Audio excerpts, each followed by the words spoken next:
Today's topic, we talk about the European GDPR. The European Union's GDPR is the General Protection Data Regulation. So what is it?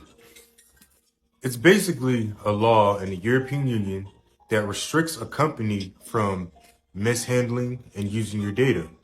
So it gives you a lot more freedom of what companies can do with your data. And it forces companies to justify what they do with your data.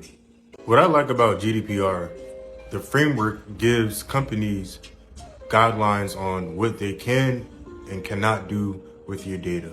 So how does this apply to you? Let's talk about PII, personal identifiable information.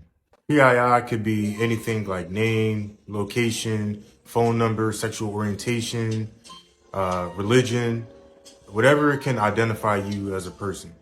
More examples could be your IP address, or it can be health records. A lot of that applies to personal data. So, as a European resident, you have to opt in for the companies to collect, store, or process any information. Now, if the companies are found that they're not using your data for its intended purposes, or there's some type of foul play with your data, they can be fined up to $20 million.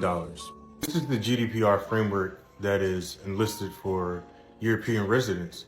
Now, in the United States, there's no framework like this, but in California, there's a law where residents have the right to know what's going on with their data.